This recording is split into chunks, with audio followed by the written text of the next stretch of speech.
It's the 23rd of September and I'm Tom Glass and welcome to The Roast. Tonight, ISIS has released a new video in which, amongst other things, they call US Secretary of State John Kerry an uncircumcised old geezer.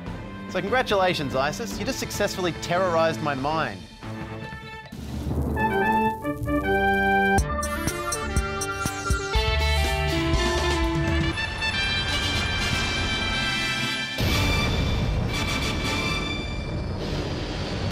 Honestly, it's pretty piss-weak propaganda, ISIS. What effect do you think it's actually going to have on the credibility of the Secretary of State John Foreskin? John Penis. I mean Wangskin. I mean Dick! I can visit the headland. The UN Climate Summit is taking place in New York today, where more than 120 heads of state and government have convened for what the UN is describing as the largest gathering seeking to tackle climate change in history. Secretary General Ban Ki-moon has told leaders to bring bold announcements and actions that will reduce emissions. All right, this is our chance. A world stage. What can Tony Abbott bring? Mr. Abbott will not be attending. Why the f*** not? My first duty, in a sense, is to the Australian Parliament. Right, so you're just going to spend this week in Australia? Australia's Prime Minister Tony Abbott will be in New York. So he's going to be in New York this week, but he's not going to the summit. What, has he committed to a Sex and the City walking tour? But he'll arrive one day after those other world leaders for a Security Council meeting. 1 day late for the climate change summit. Really, Tony? You couldn't have ducked out of Parliament a little early? You've done it before. Tony Abbott and two other opposition MPs dashed for the door. It's a shame he can't make it because he's got so many ideas about climate change he could bring to the table. First of all, we've got a tax on carbon to encourage businesses to reduce their use of fossil fuels. Tony Abbott scraps Australia's carbon tax. Sure, but we still have the Climate Commission, which was set up to provide public information on the effects of and potential solutions to climate change. Abbott shuts down Climate Commission. Okay, but what about the 1 million solar roofs program? That was an election promise. If I know one thing about this government, it's that they keep their election promises. Government dumps election promise for million solar roofs. Wow, next you'll tell me the government wants to ban the sale of these solar-powered fan hats. Aww.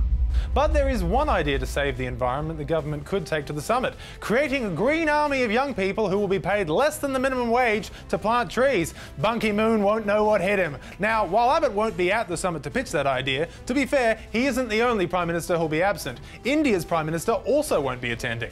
The Environment Minister of India will be going. That's interesting. We aren't sending our Environment Minister to the Climate Summit. Why aren't we sending our Environment Minister, Greg Hunt? Greg Hunt uses Wikipedia research to dismiss links between climate change and bushfires. Why didn't he just ask the Science Minister? There is no Science Minister in Tony Abbott's new ministry. So who are we sending to the Climate Summit? Foreign Minister Julie Bishop will represent Australia. Makes sense. I understand climate change is a foreign issue that won't affect us here in Australia. Just listen to Professor Will Steffen from the Climate Council. If you look at some of our most vulnerable areas, and the Sydney region is one of those, you would say toward the end of the century that a 1 in 100-year flood is going to be happening every few days. Looks like from now on, Sydney's city to surf is just going to be surf. Of course, climate change isn't the top of Abbott's priorities. After all, he's told us he wants to be known as an infrastructure Prime Minister. I think the latest Climate Council report has something to say about that. More than $200 billion of infrastructure is at risk if the worst-case scenario comes true. Better make that an infrastructure underwater Prime Minister. In his defence, though, no one in Australia really cares about climate change anyway. Melbourne Rally for Climate Change Action attracts 30,000 people. Well, no one from Australia who's invited to the UN Climate Summit cares about climate change anyway. For The Roast, I'm Mark Humphries. Thank you, Mark. Honestly, I don't know what everyone's so worried about. I have it on good authority. It is better, down where it's wetter, under the sea. On to our main story now. ISIS, you know, those jerks, have released a new video. And great news, no one gets viciously executed in a grisly beheading. Honestly, guys, I think we're starting to get through to them. Well, Islamic State has tonight issued a fatwa-style religious decree calling for the killing of Australians in any way possible. Still, in any way possible, that's all right. Let's hope they choose old lady warm in your bed. But we may as well add them to the list. I'm going to say they're at number 27, right between funnel web spiders and taipans. But ISIS's threat wasn't just against us. Abu Mohammed al-Adnani called on followers to attack citizens of the US, Canada and Europe, with a special mention for what he called the spiteful and filthy French. Oh, geez, what the hell happened to that guy to make him hate the French so much? Dear Diary, today I visited the Eiffel Tower, but it was closed. Death to the French. Oof. So why does ISIS hate us and the French, but also us, but particularly the French, so much? Take it away, Attorney General George Brandis. These people hate us for who we are. They hate us for our democracy, for our pluralism, for our free society. For our beaches, for our thongs, for the way our bore water stains everything brown. For the values we hold dear, such as respect for women and respect for minorities. Respect for women and minorities? Must be talking about a different Australia. Still, if they hate us for our freedom, there is an easy fix for that. The delicate balance between freedom and security may have to shift. There may be more restrictions on some so that there can be more protection for others. Problem solved. Although, you may need to read between the lines there. There may be more restrictions on some so that there can be more protection for others. And as part of that solve, the Parliament is debating the first of 3 batches of new national security laws, with opinion in the major parties somewhat split between we will do whatever it takes to combat terrorism and don't look at us, we're not going to side with ISIS. So what's in the new legislation? Really, the only way to get your head around something this complex is to ask, what if it was sandwich? We take an issue that's hard to understand which and ask the question, what if it were a sandwich? As always on If It Were a Sandwich, I'm joined by Chief Sandwologist Clark Richards. Clark, what would these new anti-terrorism laws be if they were a sandwich? Good question.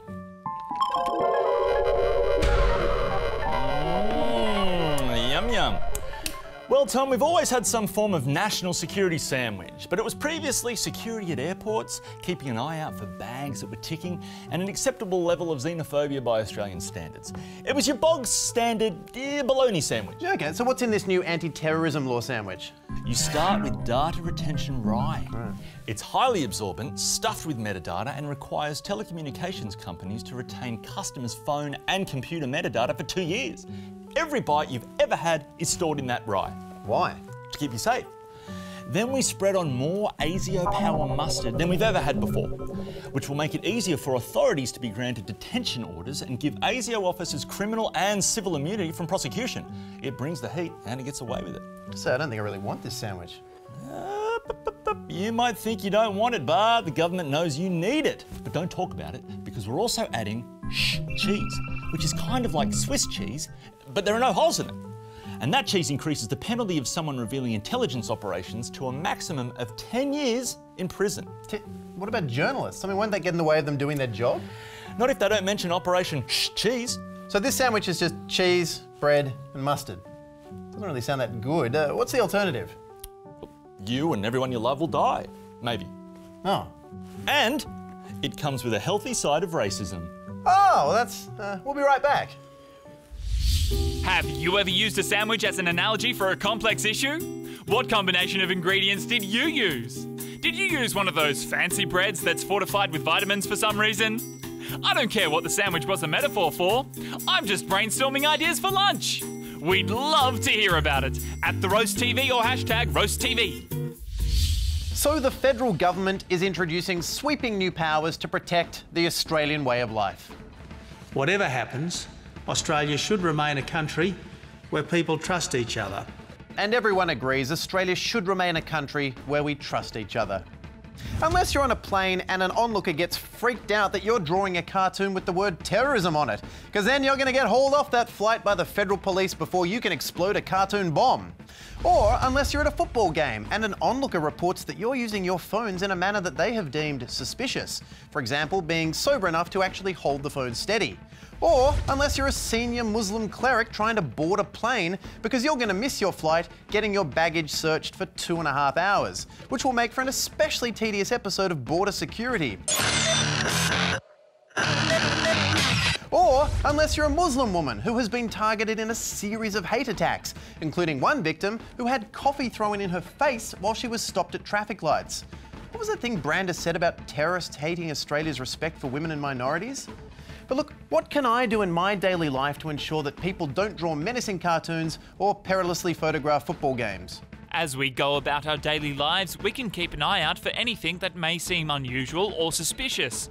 If it doesn't add up, call the 24-hour National Security Hotline. Yes, so please go about your daily lives as normal. So long as your daily life includes constant vigilance! Ah, what a beautiful day. Look at that cute guy taking photos. Taking a lot of photos. Geez, hasn't he seen a park before? Come to think of it, I haven't seen him in this park before. Maybe he's planning on bombing the place. Yup, he's definitely gonna bomb the place. Oh my god, he's coming over here. Hot bomb guy is going to sit right next to me. What the hell is the number for the terrorism hotline? Yeah, Dog Park Weekly will love these snaps. Whoa, that woman sure is sweating a lot. Oh my god, she's Googling terrorism. She's gonna bomb the place. Hello, police? I'd like to report a terrorist. Now, Team Australia, while we all laughed at Seaton and Alex in the park, there is a serious lesson here. Before you dob another person into the authorities, try talking to that person first. You might just find out they're a lot more like you than you first thought. And look, we're not encouraging you to ignore that giant bag full of wires sitting in the middle of an airport terminal, but if someone is doodling the word terrorism on an airplane, they're probably not a terrorist mastermind. He's probably just a guy sitting next to a girl, asking her to comment on his cartoon about the police state we live in. Oh, you're a photographer. I thought you were a terrorist. I thought you were a terrorist because you looked really nervous. No, I'm just a chronic sweater. Stay safe, everyone, and good night. Oh, hey, before we go, let's hear some more from that juicy terrorist diary. Dear Diary, turns out steak tartare is raw meat. There will be blood.